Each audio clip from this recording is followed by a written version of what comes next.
Welcome, everybody. Okay, so I'm going to go through my spiel now. If you've never been to one of our pro spotlights, essentially, our pro spotlights are our opportunity to bring in some incredible JobTread pros and every once in a while, a really extra special guest from our JobTread team or the sort of ecosystem of our JobTread software community.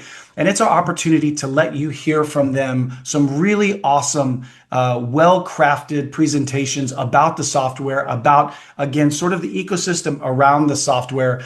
But specifically, these are going to be presentations that were presented at last year's Connect conference, which was just about a month ago now, here in Dallas, our JobTread Connect conference, which was an incredible opportunity for us to get to meet more of you, to hear from so many of you, and also to get to learn from some of our incredible users and our team as they presented at our breakout sessions. And Rachel, who I'll introduce you to in a second, was one of those presenters here this last year. And so, honestly, this is one of the things that makes this software such a special software, but maybe more importantly, the community around the software is such an incredible place to connect, to really learn from one another. And if you've joined our JobTread Pros Facebook group or you've jumped in any of our think tanks, you'll know that it is an incredibly generous community willing to share really thoughtful problem solving solutions with one another. And so, thank you guys so much for being here. Thank you for being a part of the JobTread community. I really feel like it's what sets us apart. In addition to the incredible software, the community around JobTread really makes being a part of JobTread such a special place. And so, today we are going to bring in one of our Connect presenters who did present at one of our education sessions. That is one of my favorite people here, one of my coworkers in the training department. Rachel Booth is a customer training specialist here at JobTread. We are based out of Dallas, Texas, and Rachel is going to introduce more of where she comes from, but I'll just say broadly that she has a background in education, which she'll share with us, and she's been here at JobTread just, I think, 2 months beyond when I started. I started in January. She started in March of 2025. And man, we're so excited to have her on the Pro Spotlight. I'm personally excited to have her, and I know that you guys are excited to hear from her, that she's agreed to represent here on the Pro Spotlight. We thought, what better way to kick us off for the new season of Pro Spotlights than to have one of our very own come and share a presentation that we heard so much great feedback. So before I toss it over to Rachel, let me just say that there are a few ground rules I want to make sure that we all understand as we go through today. And that is that we do have two different chat boxes. Now that it's all working, essentially, we have the ability to chat with one another, make comments like we did when you told us where you're from. But then the Q&A box is something completely different. The Q&A box is your opportunity to ask Rachel any questions that you might have about the software, that you might have about her presentation. If you want to ask her questions about how she gets her hair to look so nice, all of those questions are going to be over in the Q&A section, in that Q&A box, which is a separate chat box. I'll freeze the questions that I want her to answer, that I'll make sure that I have her answer at the end. And then we'll have a panel sort of Q&A at the very end where we can chuck questions at her. And then you can even ask questions if one of the other questions spurs on another question, and we'll put some time for that at the end. Okay. So what we're going to do now is I am going to, without further ado, throw it over to Rachel, who is going to give a presentation today for advanced tools for mastering documents. Everybody, please give a warm JobTread and Pro Spotlight welcome to my coworker, your favorite, Rachel Booth. Hello, everyone. Welcome, welcome. I'm so excited to be with y'all. Thank you for setting everything up, Casey. And I'm really excited to be y'all's guinea pig. Eric, the CEO of JobTread, got us this really fancy webinar tool. And it's really nice, but it's also really fancy. So we're all learning it. Like a lot of you are learning JobTread and you're like, there's a lot here. We were kind of like that with the webinar as well. So like CT said, I work here at JobTread. I'm a customer training specialist, just like CT. So I'm sure a lot of you have been in my trainings where I'm just yammering on about something or another. And I'm really excited to get to do it again, talking about the presentation that I gave at Connect, which is all about documents and a lot of tips and tricks that I think not many people use. It's a lot of underutilized features, as well as a lot of things that I see our pro users doing that I want to share out. As for myself, I am here in Dallas, and my background is my grandmother worked at a lumber and hardware supply store. That's where I learned my ABCs. She would have me file all of their bills and invoices for her, and that's how I learned my ABCs. And I also learned some basic math there when I would write out, if they invoice us this much, and this is how much our bill is, this is what we've got going on. So I learned a lot there. My dad worked in flooring. I still, to this day, will go home, sit at the kitchen counter and like read off pricing sheets to him because he does not use JobTread and he does it pretty old school. And then I worked in education and construction for several years before this. I worked in K through 12 construction education, trying to get more people to join the trades, more people to join civil engineering, more people to join in as PMs just anywhere in the construction field. And I was in a materials and science lab. So I did a lot with concrete and asphalt, things like that. And I did a lot of advocacy work as well. So I really care about contractors. I care about your world. And I am so excited to join y'all today for advanced tools for mastering documents. So I know that we got off to a little bit of it was a couple of minutes delayed. So let me just go ahead, hop right on in. And here's the agenda for today. I've got just a couple of slides to show you, and then I'm going to show you a ton of things in JobTread. And normally when I'm doing trainings, I go pretty low and slow, and I'm like, on the left side, here's this button. But this is a webinar, so I'm going to go a little bit more quickly, and I'm going to show you a lot of cool things. And then afterwards, I'm going to screenshot a lot of what I did and upload it to the resources tab. So then CT will work behind the scenes magic, and y'all can access all of those resources afterwards. So I hope that y'all are excited for today. I most certainly am. I first got into documents in JobTread pretty soon when I was hired. And Anna, who a lot of y'all know and love, she's the director of learning and development. She's our boss. She said, Rachel, I think you'd be really good at the office admin stuff, at the document stuff. And I was like, I think you're making a point and you're doing it very politely, but I do in fact enjoy documents and I'm ready for it today. So moving on into this PowerPoint for just a little moment, the first thing I want to bring up is just some basic terms to get us all on the same page. In JobTread, what are we talking about when we say documents? These are going to be documents that we send out to customers and to vendors. On the customer side, those are our orders, so our proposals, our selections, our change orders, the invoices where you're getting that money back. And then you've got vendor documents, your bid requests to go ahead and get a nice fleshed out estimate going, your vendor orders, so those work orders, those purchase orders, and then you can conclude it all with your vendor bills. I'm really going to be playing with customer orders and a little bit of vendor orders today. That's going to be kind of what I'm showing off. Okay. And now I'm going to go ahead and move into JobTread. I'm going to start with the basics, work our way up, and I'm really going to scaffold all of this so that by the end, I'm going to be referencing a lot of things that we talked about at the very beginning. I know a lot of you are here to learn about the forms that's been talked about, and we have to kind of build a foundation to get up to that point.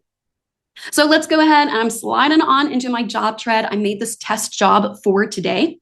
And we can pop on over to my budget. Here, you're able to see that I've got a fleshed out budget here with just some of the basic groups. And I really want to start off by drawing your attention to the fact that I'm using cost group descriptions. And here, this is kind of where we're putting private internal notes so that our estimators are able to jot down anything they need, maybe from their site visits, from their measurements, things like that. And then I can do the same thing at the item level as well, where I can go ahead and put in private notes that are really just for me.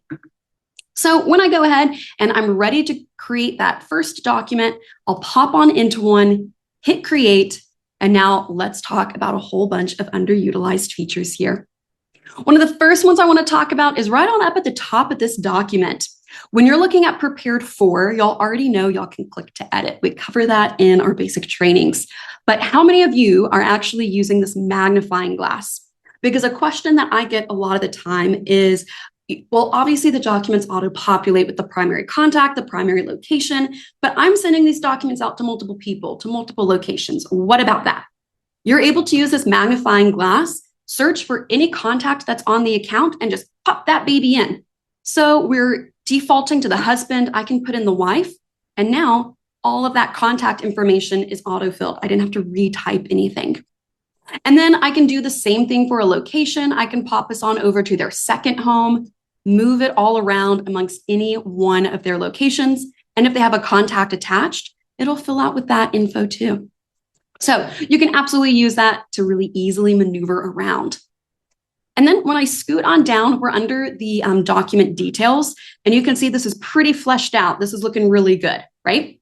So right up on top, I am using this alert to say, here's where I want you to start, okay? It's really eye-catching. I'm directing them to something. I am bringing everyone right to one section. We're saying start here, and I've got this big old click here button where I was able to embed a website, and I can click right there, and it is going to take me on over to, in this case, my JobTread event page, where I want people to sign up for beginner boot camps and advanced workshops.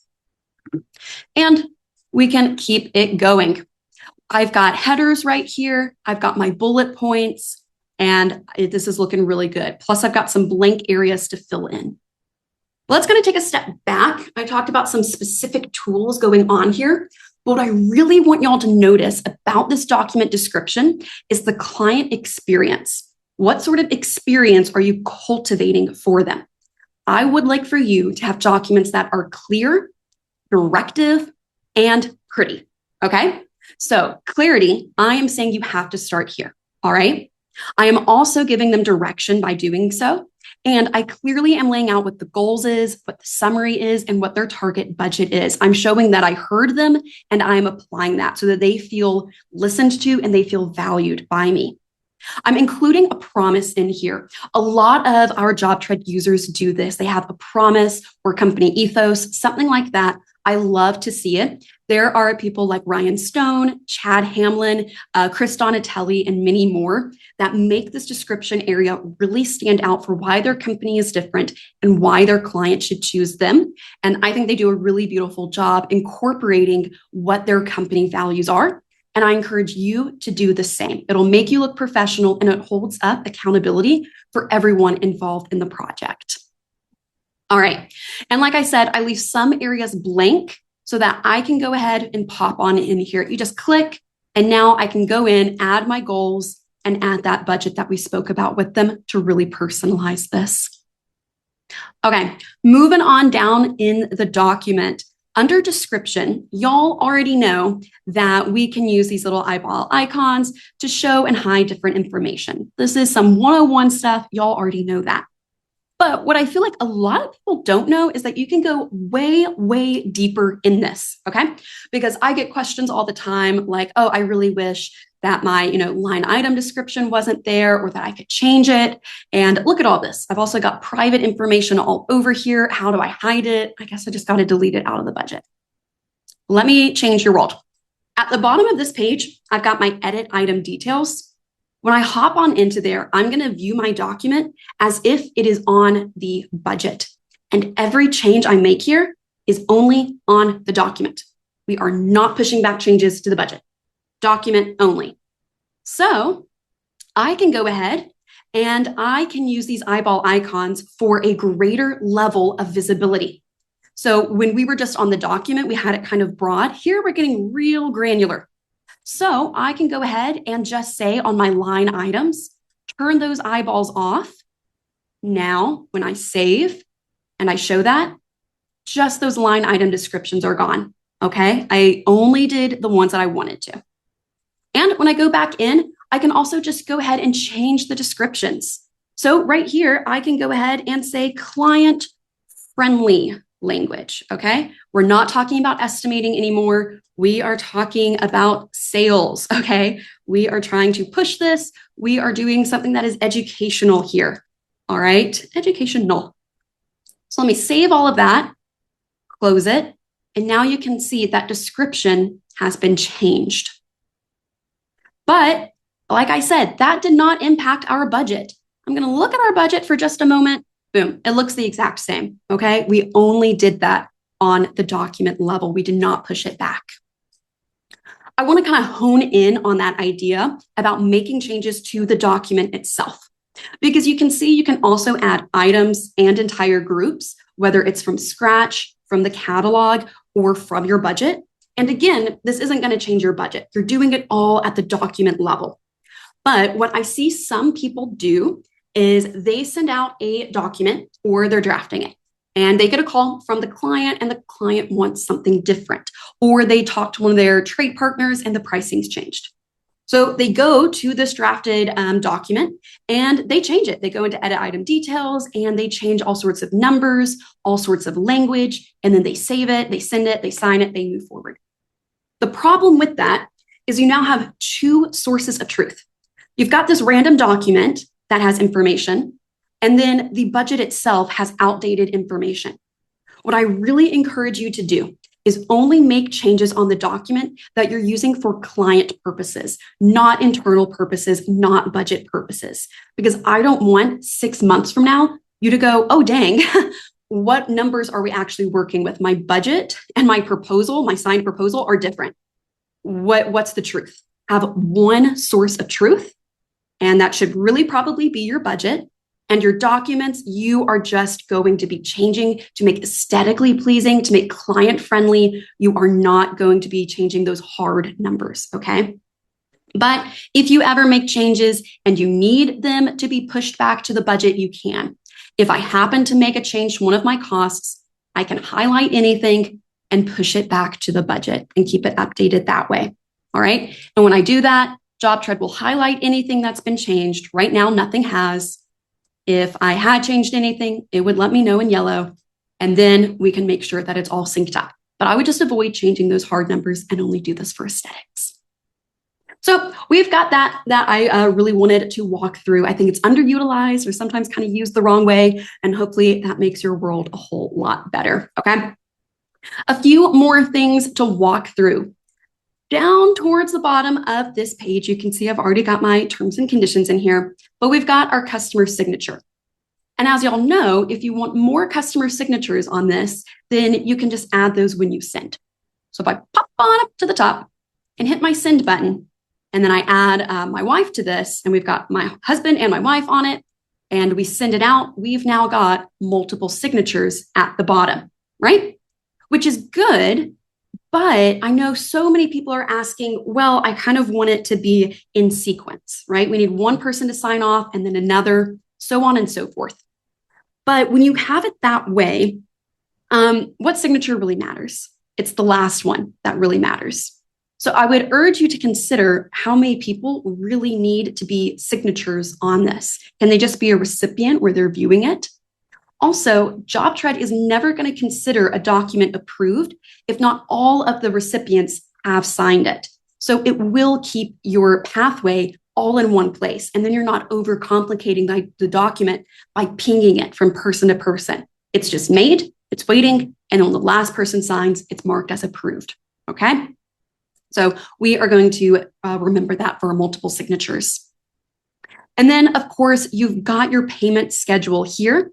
And I would encourage you, you can go ahead and use this per phase of the project.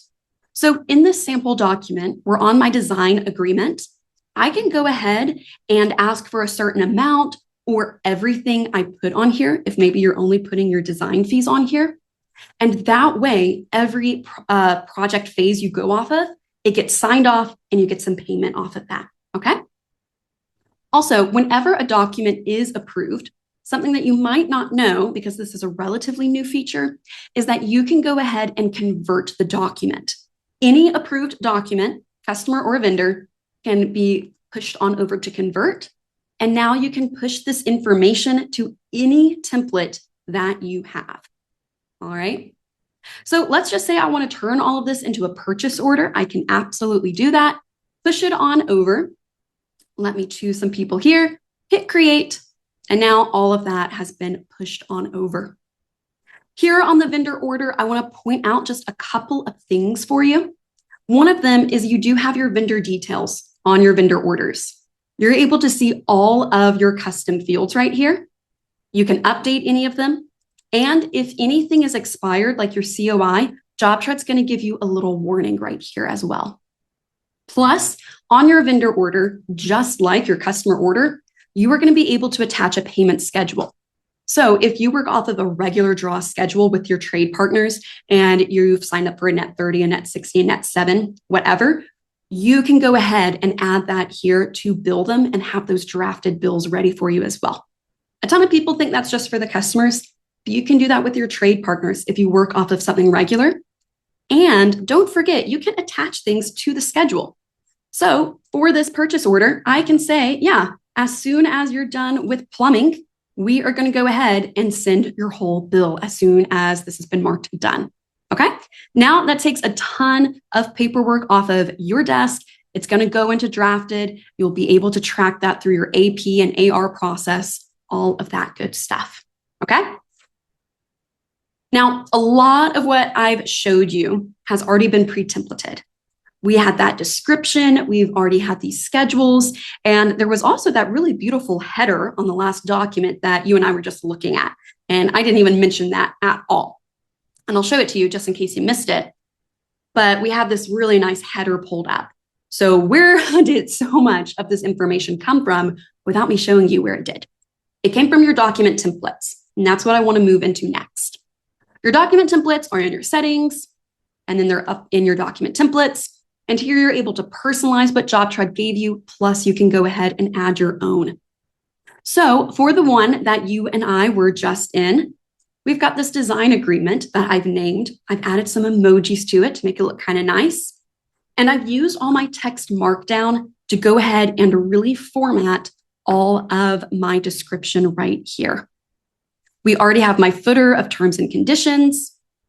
And you can go ahead and format how you want your pricing to look. You can even customize your signature and you can pre-attach files. But the header is what I've already pre-attached. And this can just be any PDF page. So if you have an in-house graphic designer, they probably already have given you brand assets and brand standards that you can attach here.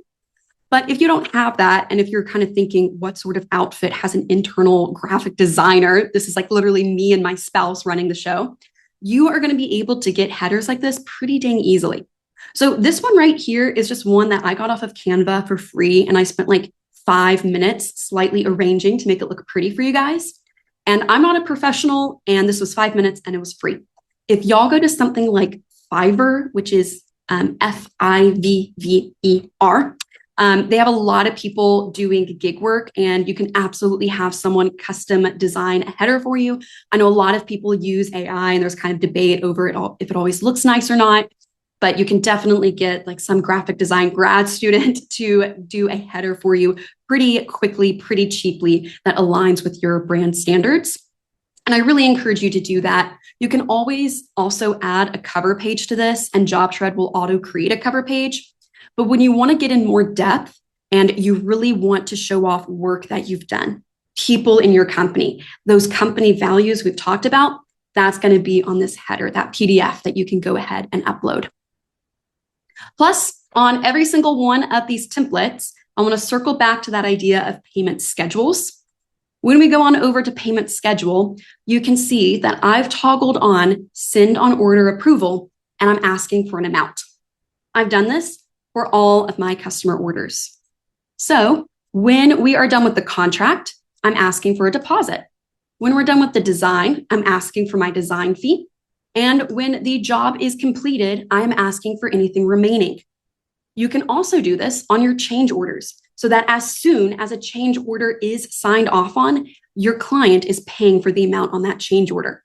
That way, every single phase is being paid for as it's completed. Nothing is slipping between the cracks, and you're not having any sticker shock from your client as costs start to accumulate. And at the end, the number is bigger than what they had in their head.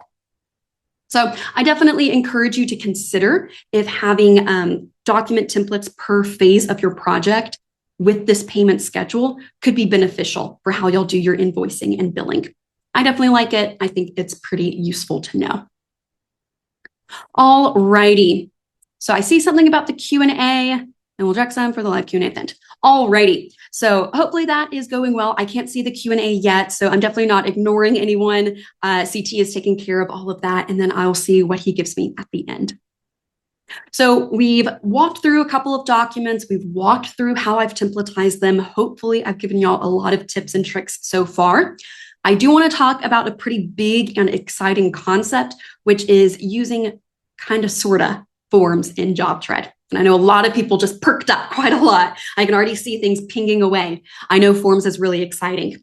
So in JobTread, we do not yet have a native forms feature. I am showing you how to do something just like forms in this next section.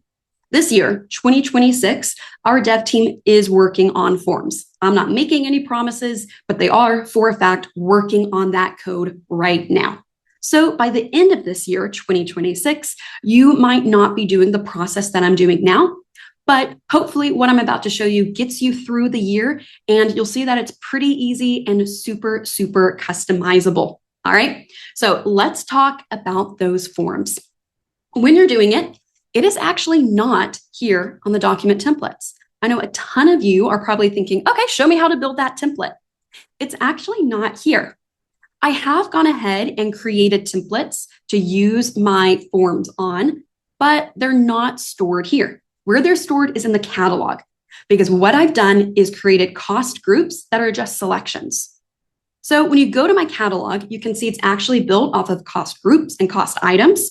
And I'm going to show you two different forms to have a project kickoff and have a project closeout. So the first one that we've got is going to be this kind of welcome form that I've created. Welcome. Oh, I'm in my items. There we go. Welcome in my group. And I have a welcome to the first day of the rest of your best life, which is maybe a little dramatic for a professional setting, but I'm an excited person. And what I've done here is I've gone ahead and I've created this master cost group. And this is what's going to show up at the head. And then I've created all of these different sub cost groups. And I've made most of them selection cost groups. And then for each one, I've added a yes or no item. And then for each of the yeses, I've made that a write-in. Okay. Now, I'm not going to get super into how you create selections. You can do that in your documents, in your budget, and on the selection tab. And soon, very soon, wink, wink, there will be a new way to create selections. So I'm not going to get super into that, but the same idea works today as it will once something is pushed. All right. So this is how I created it. The master group, subgroups, made them selection groups. Yes, no. Yes is a write-in. Okay, so I did that here. And when I go on over to my job, I'll hop on into that webinar job and I will add a document. I'm going to choose my welcome form, which was that template I created. And I'm actually not going to choose anything from the budget. I bet a lot of you didn't even know you could do that. I'm just going to create a blank document. Going to create it. You see, I do have a cover page here that I'm using, as well as my headers. And then I've got a totally blank document here. I'll go into adding a group from my catalog, and I am going to choose that welcome group that I just showed you. Welcome to your new home. Oh, welcome to that one. I'll add it, and here we are. So when I am looking here, you can see I've got this little welcome text, and then I am asking them, can we put a yard sign here?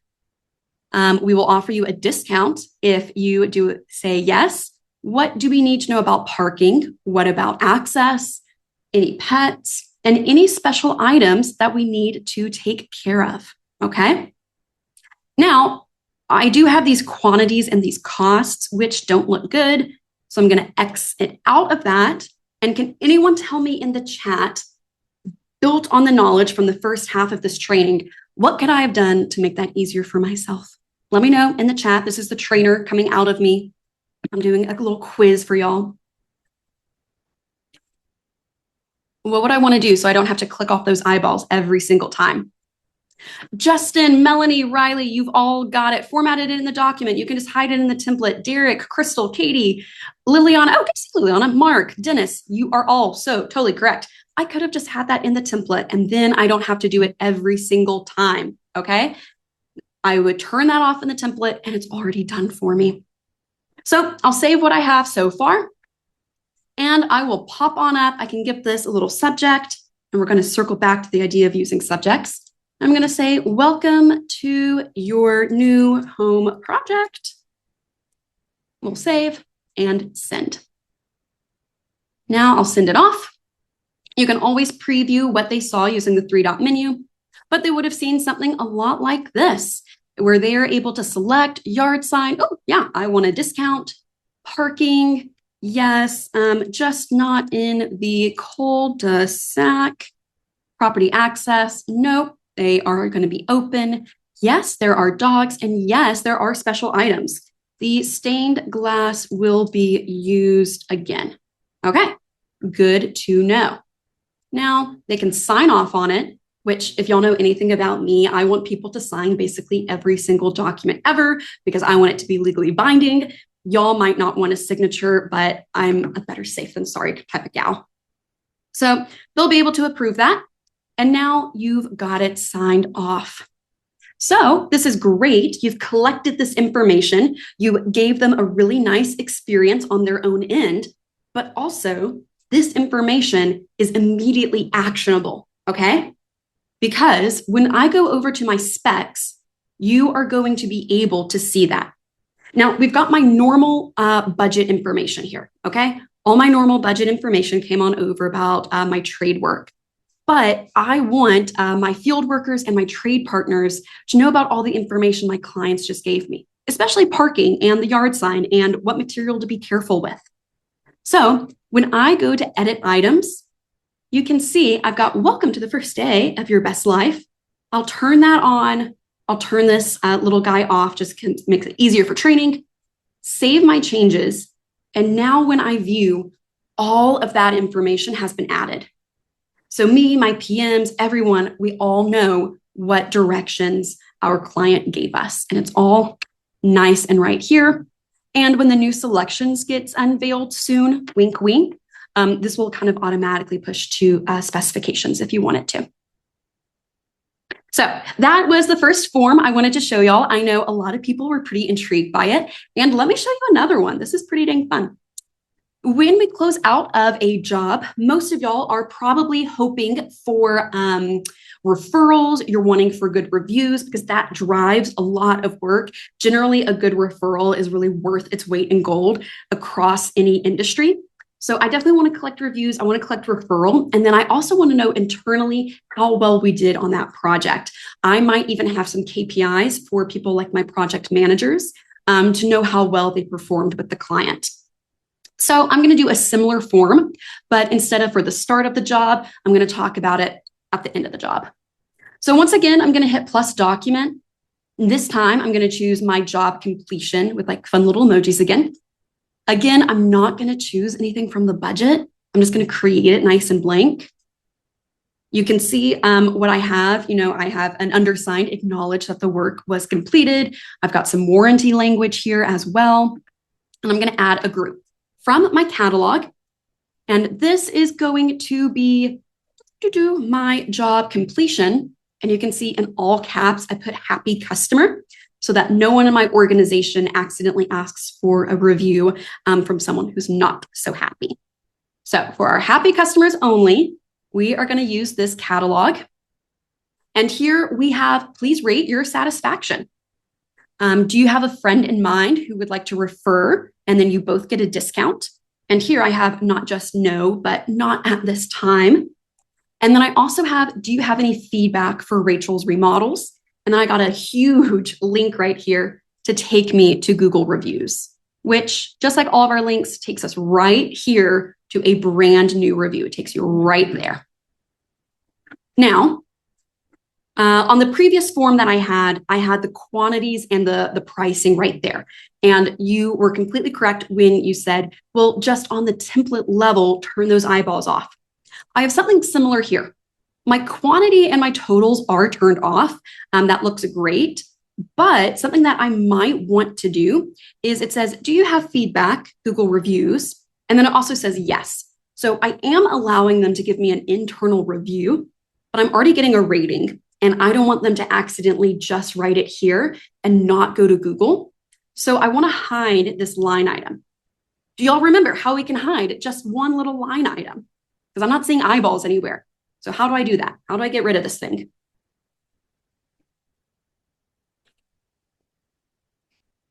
Edit item details. Yes, Crystal. Yes, Veronica, Ian, Mark. Oh, Ian, good to see you again. Derek, Allison, good to see you again too. All right, edit item details.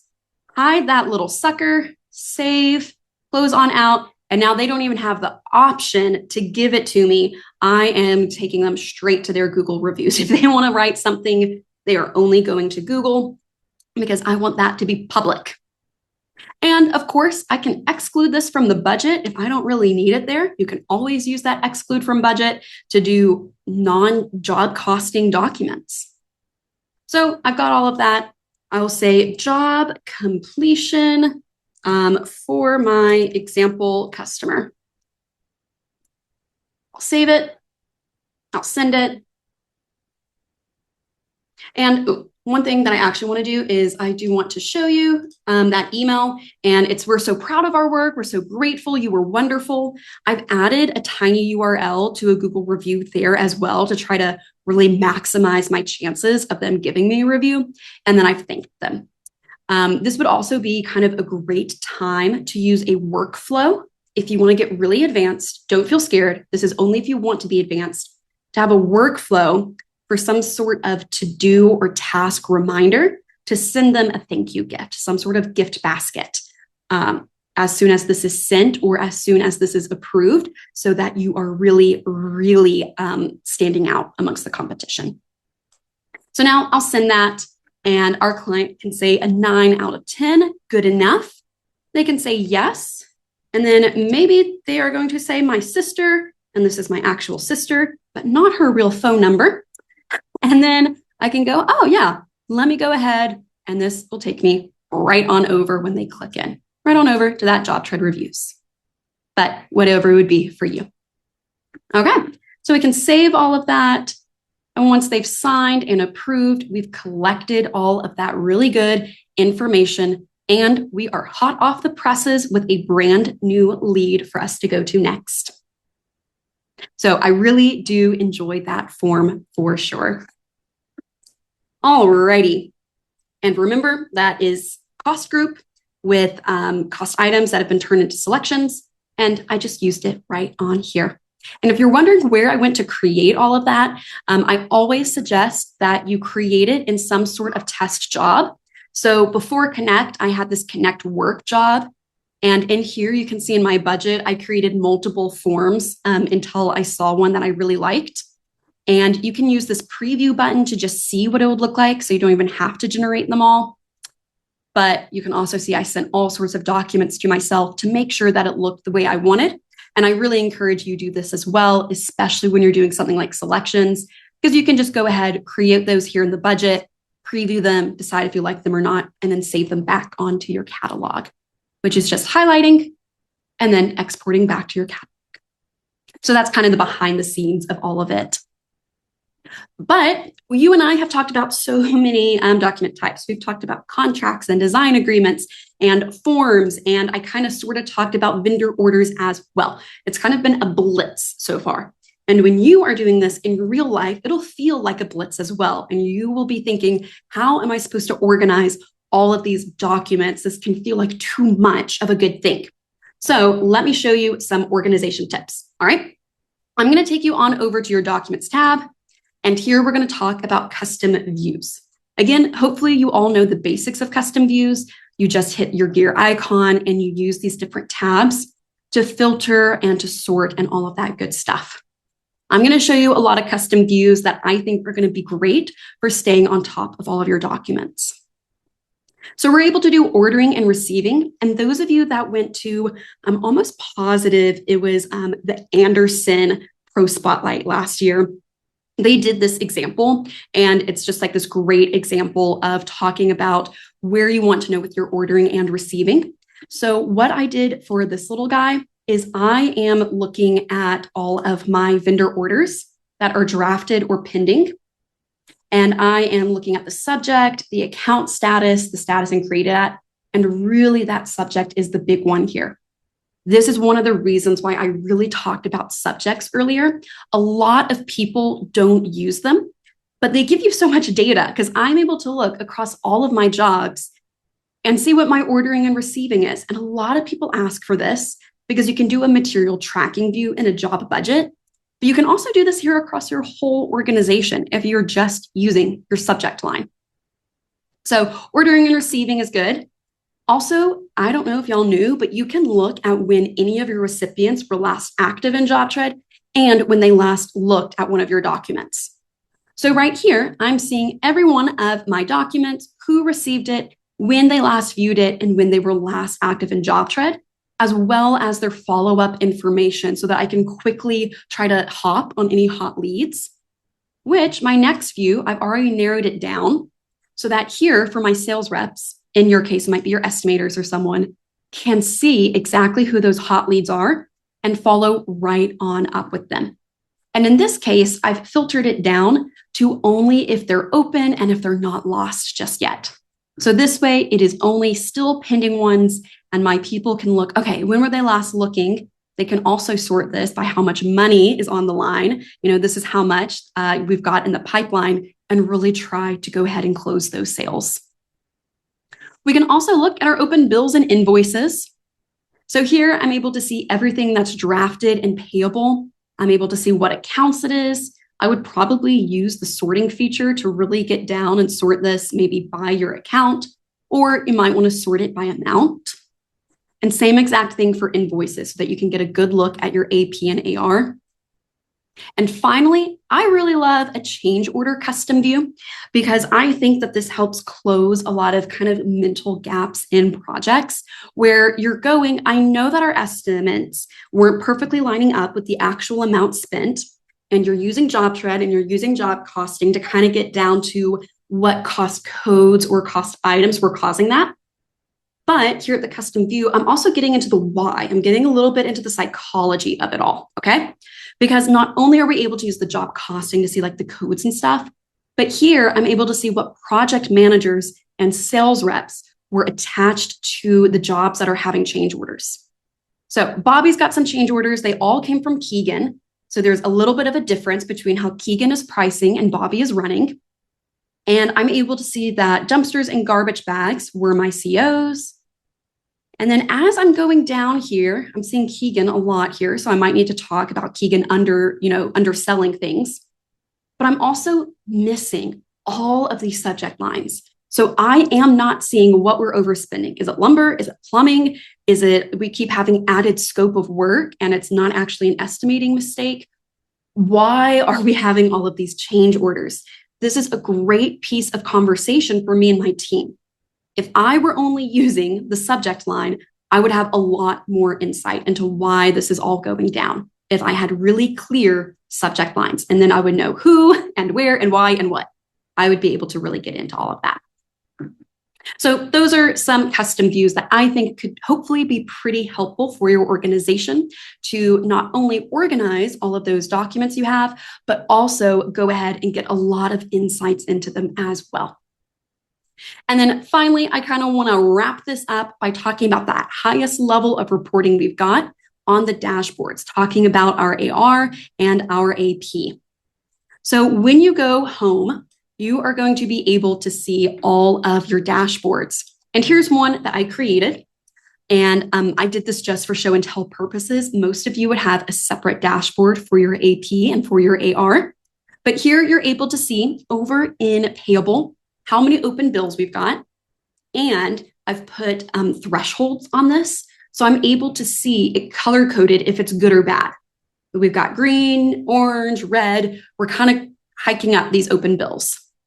I can see the accounts where we've got the most money going towards, and I can see my past due bills month over month.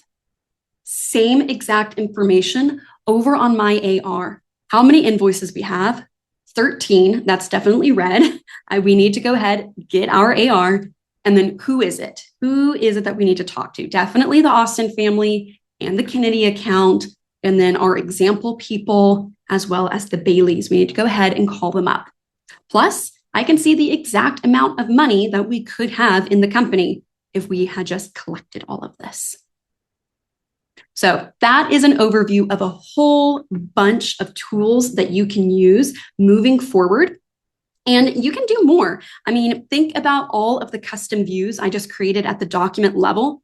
You can create any dashboard tile based off of a custom view. You just, in really scientific terms, zoop that data right on in, and a tile is created off of your custom view. So this is just a really basic look at what you're able to do here, okay? So that is everything I wanted to touch on. I do want to repeat that I will be putting together kind of the resources, the behind the scenes of how I created all of this. I'll create a Google Doc, and then CT will be able to share all of that out. We have like a little resources tab right now on this webinar, and nothing's in it at the moment, but there will be something in it in the future whenever we're able to pull that together. CT and I were giving crash courses all day today, so I just wasn't able to pull that together just yet, but I'll have it for you a little later this week.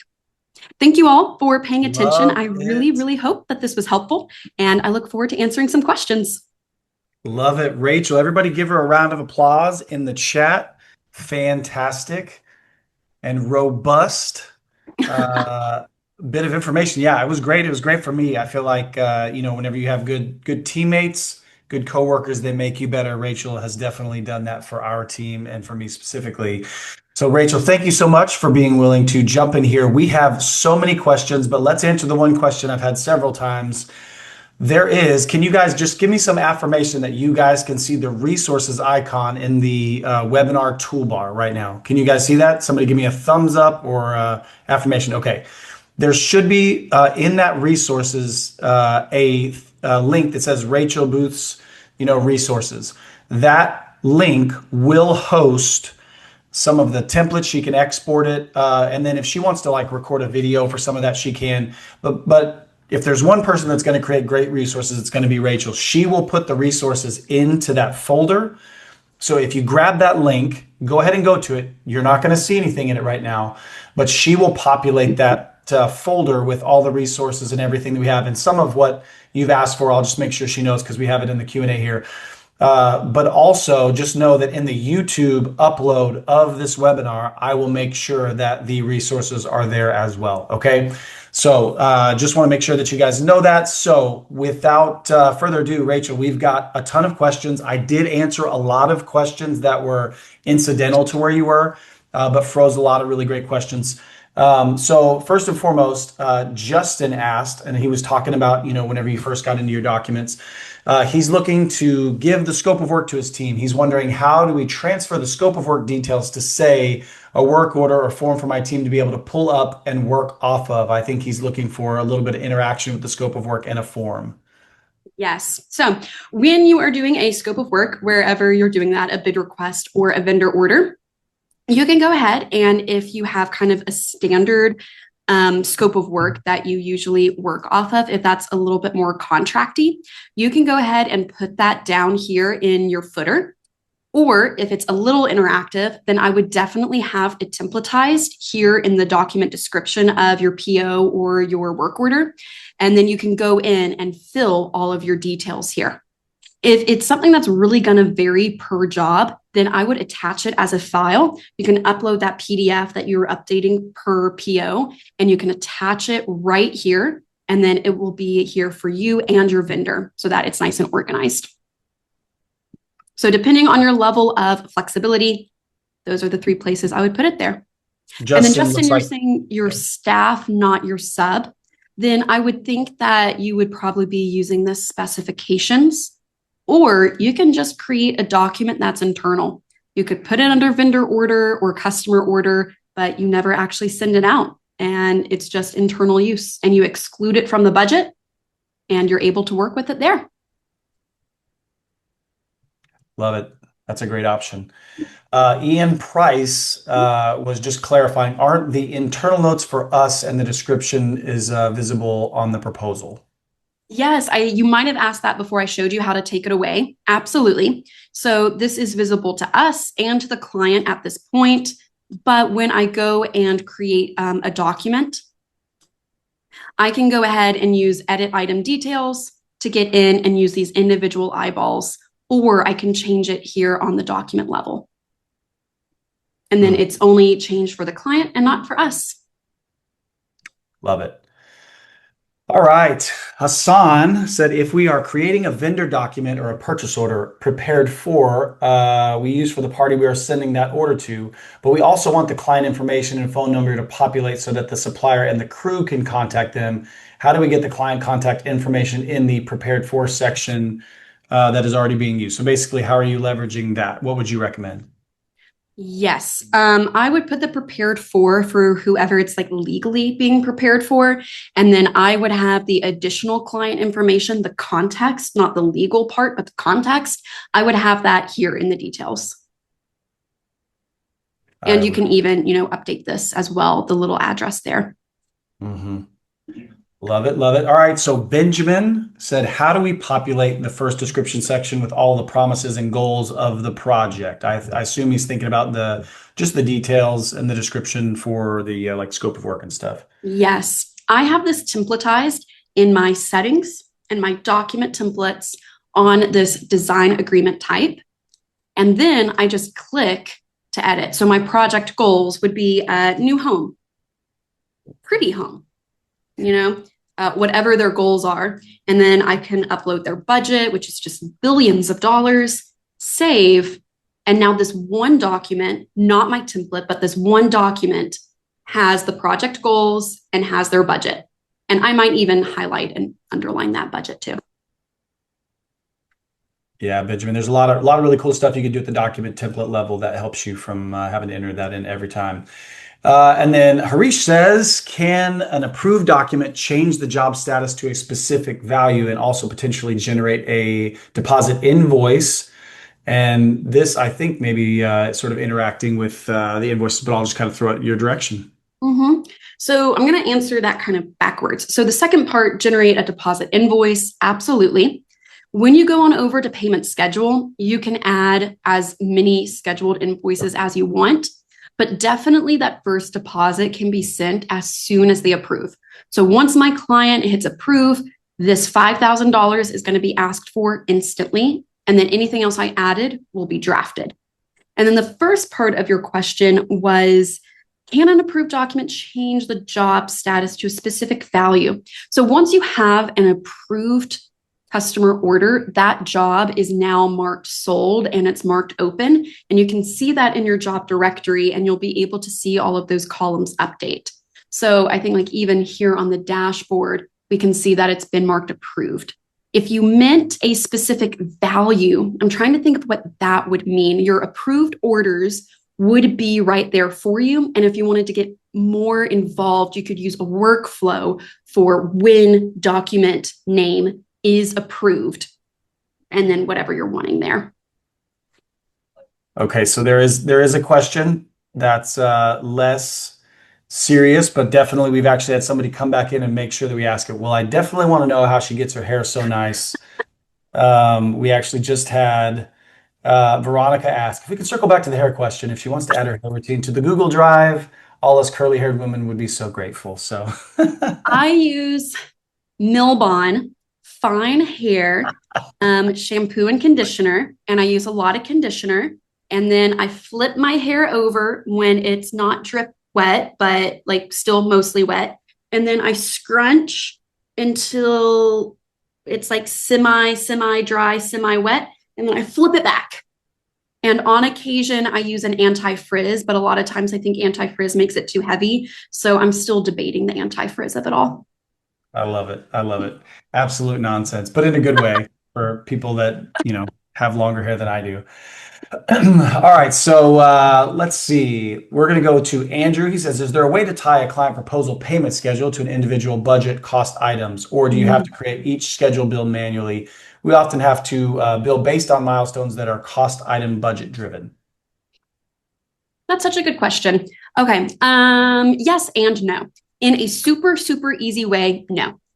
Because I cannot just on a document say I want, design fee, permit, walkthrough measurements. What I would do is I would send multiple documents and group similar milestones on each document.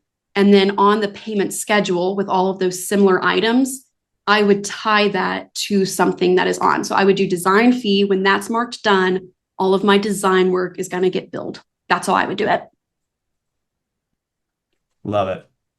Carla's question, I think we've already answered it. I did want to freeze it just so that we made sure to address it. We will we have access to the templates after this? Yes. I think she knows that you guys really like some of those templates, so she can export those. We'll put those in the folder. So the answer to that is yes. And she's always here for the trainings, guys. So if you ever want to just chat with her and ask her some good questions, you can always either email her, which I'll have her, just kind of give you her email at the very end if you are interested. Justin, who's been really active, actually helping out in the chat, which has been really helpful. He said he's looking for a receipt function for when we record the payment instead of resending the paid invoice.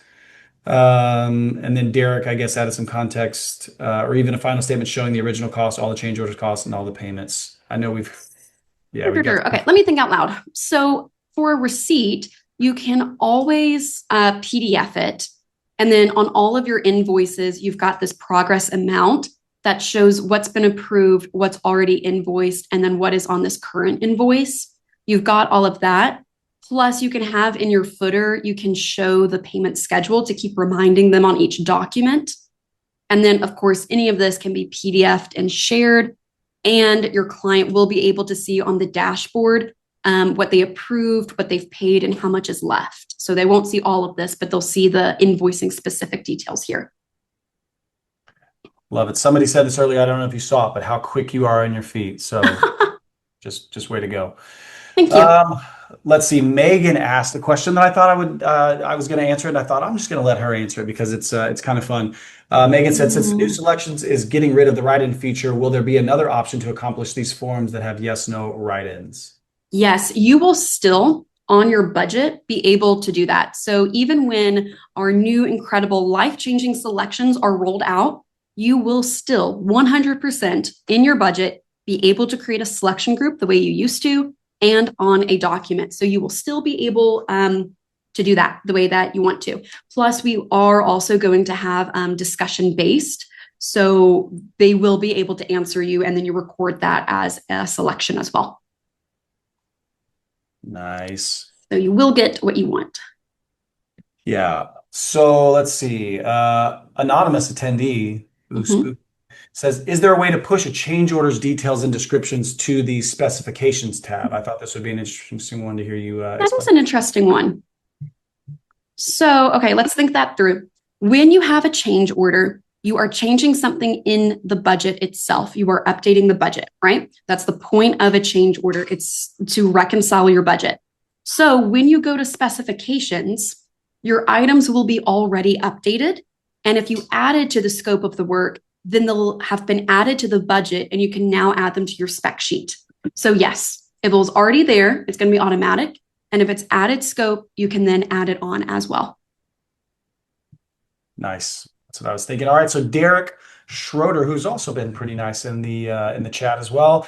He said it would be good to see the filter setups that you use for each of those document views, like ordering and receiving, recipient last viewed, follow-ups, open bills, open invoices, change orders. So do you want to offer that in the resources or do you want to? Yeah, I will be. I will 100% be. I felt like that would probably be where we do that. So we'll make sure that she, at least gives you guys some screenshots of those. That'll be helpful. All right. Yeah, let's see. How did you get that view? Yeah, how did you get that view? I think that's the same sort of conversation. I think she's looking. Oh, well, actually, I think it's in reference to potentially Cheryl. I think if I remember correctly, it had to do with the dashboards. I think is what she was looking at, and I think it has to do with the custom views that you've built out in order to create those tables. Okay. So yeah, so that's what it is. I just wanted to kind of call to attention that. So that is going to be based off of, again, some of what she already set up that she'll show you, and then you can turn those into tables. We do have a great training on dashboards as well, which we won't ask Rachel to recreate here. Siobhan, I think that's my wife's name. It's not the right Siobhan because she's not Siobhan Estrella. She says, when running an AP report, how can I see the vendor's bill number? Good question. Let's dive into it. So when I go on over here and I want to look at my open bills, let's see if one of my fields is bill number. Vendor bill number. Let's see. Do we have that on here? I am not seeing it here. So off the dome, what I would do is I would include that in the subject line and then use your subject line for any reporting here or on your dashboard tiles. That is my off the dome response to Shimon. Off the dome, love it. And then Justin, hey Justin Schlinger, used to seeing you in our trainings, love it, or our Yeah. think tanks. Says, is there a way once a customer order is approved to auto create purchase orders for the approved material line items? You can, I'm trying to think, you can never auto send anything in JobTread because we don't want to like ruin your life by sending something that you don't want. I'm trying to think if you can auto draft them. In workflows, I don't think you can. You might be able to, but I don't think so. But what you can do is any sort of approved document, you can convert it straight on over. So I can just hit convert and then push it on over to a PO and it will have everything that I want on here. And then with workflows, I don't know if it can create that. It definitely wouldn't send it though. Yeah. Yeah, we don't want to automate things that you need to put your eyes on and you need to be involved in the process. Let's see. He said, how do you use the payment schedule on an invoice, though? Let's How see. do you Sorry, there's some back and forth there. Let's go to Brandon. He says, when approved PO, let's see. With approved purchase orders, can you have the purchase orders show paid when the bill tied to it is paid? Would like to see the PO showed paid as well as the bill. when the with an approved purchase order, can the PO show paid when the bill would like to see the purchase order show paid as well as the bill. So a purchase order would only ever show approved. It'll never show paid, right?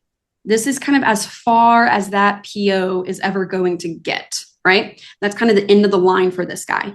You can always update the subject if you want to see that, but you're really going to be using your bills in order to see what's been paid or not paid. Because this PO or your work order, that's all kind of contractual, and then it's planning as far as budgeting goes, and then your bills, that's going to be your actuals.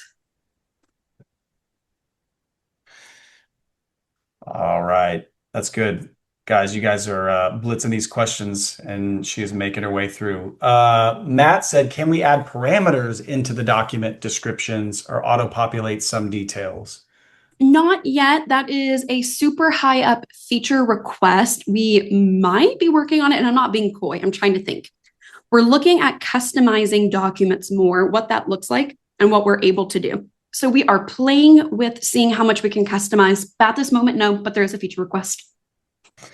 Yeah.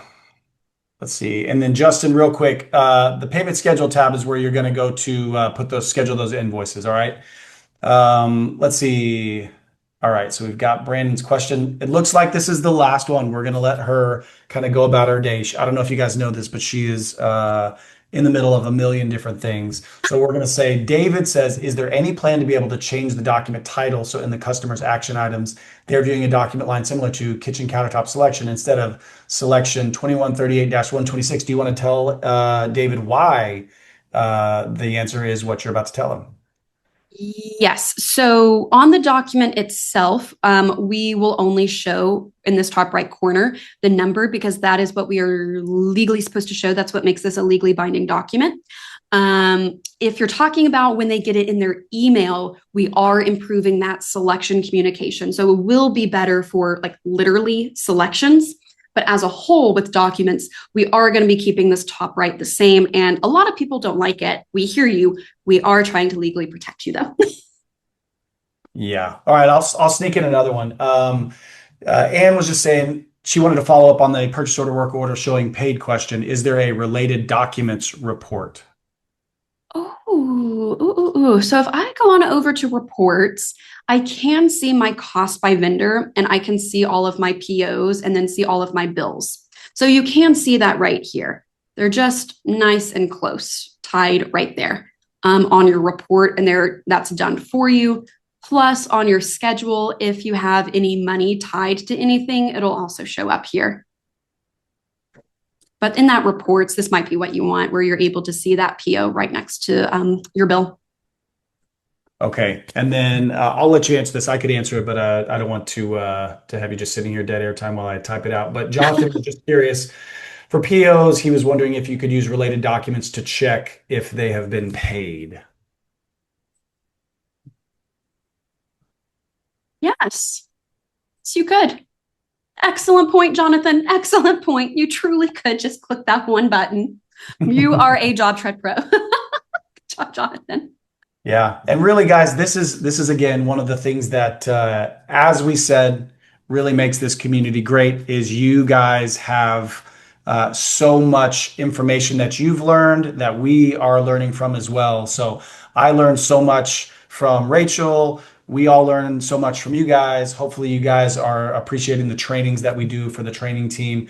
But really jump into the community so that you can really gain from the wellspring of knowledge and wisdom acquired and developed through so many different people's businesses, through us here at JobTread. And so, thank you guys so much for being here. Rachel, thank you so much for being our first guest for a season 2 of the Pro Spotlight. Again, if you guys want to give a nice little round of applause to Rachel Thank for you. everything that she shared here today. Thank you guys so much for your interaction, for your great questions, for those that were in the chat also answering questions and kind of addressing other people's, concerns. Make sure that if you are not, you go to Facebook. If you can stand Facebook, even create a Facebook profile just for what I'm about to tell you.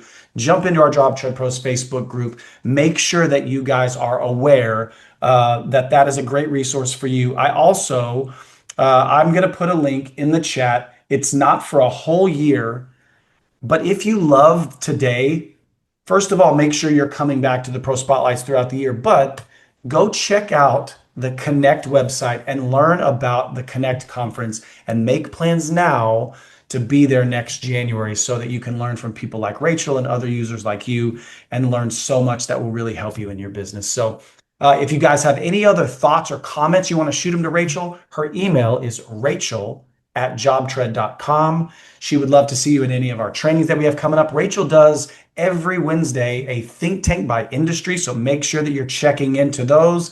Come say hi. Again, glean some wisdom from her and other users. And hope to see you guys in 2 weeks when Aaron Andrews is going to be given a pro spotlight. So make sure that you're coming back here in 2 weeks.